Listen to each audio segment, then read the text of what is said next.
Haleluya.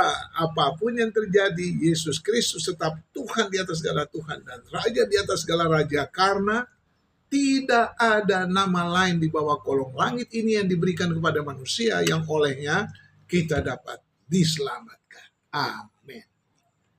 Nah, kita menyambung dari perenungan kemarin. Ternyata buat Rasul Paulus, Kristus itu adalah harta yang sangat berharga. Filipi pasal 3 ayat 7 dan 8. Mari kita lihat firman-Nya. Tetapi apa yang dahulu merupakan keuntungan bagiku, sekarang kuanggap rugi karena Kristus.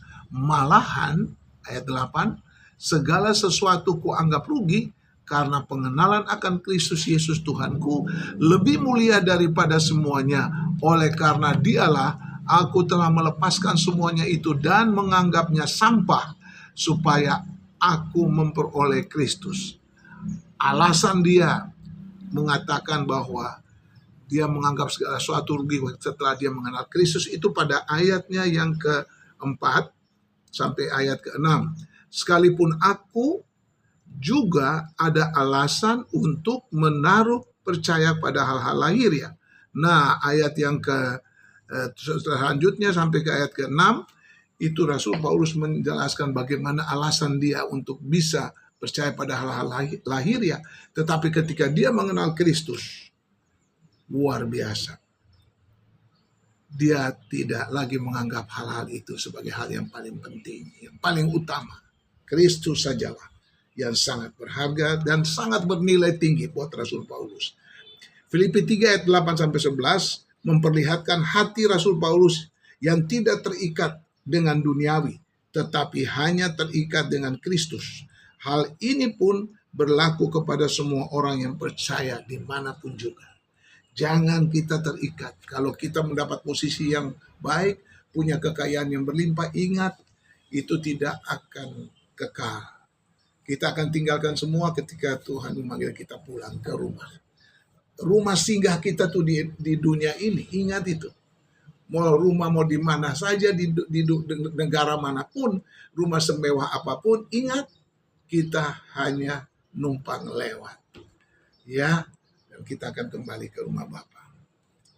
Yang pertama alasannya, Paulus menganggap Kristus itu harta yang paling berharga, karena kita atau Paulus sudah ditebus dari dosa dan harganya sangat mahal. Ingat itu, sangat mahal, tidak ternilai, saudara. Yang kedua, terus belajar dan berusaha mengenal Kristus dengan sifat dan tabiatnya sesuai dengan firman-Nya. Itu dia. Terus belajar. Jangan berhenti. Ketika Anda sudah percaya, sudah bertobat, diselamatkan, ditebus oleh darah yang sangat mahal Tuhan Yesus Kristus, kita terus belajarkan firman Tuhan.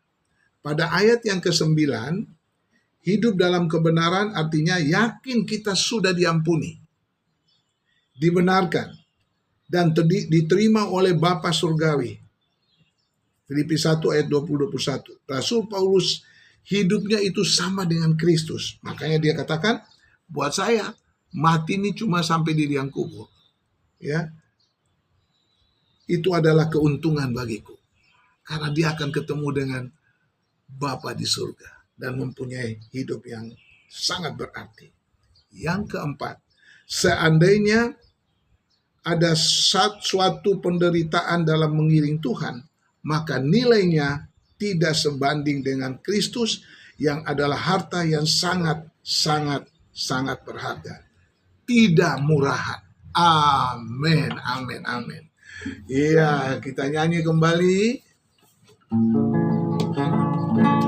Engkau Yesus permata hatiku,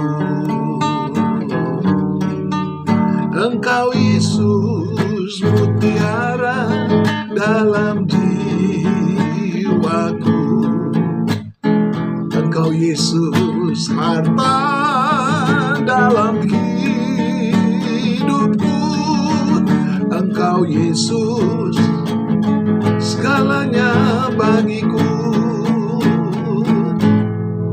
Engkau Yesus permata hatiku. Amin. Engkau Yesus mutiara dalam jiwaku, Engkau Yesus harta dalam hidupku, Engkau Yesus segalanya bagiku. Kau ku sembah, amin, Yesus kau Allahku. Kau ku sembah dengan sepenuh hati, kau ku sembah Yesus kau Tuhanku. Hanya Engkau yang layak ku sembah, hanya Engkau yang layak ku sembah.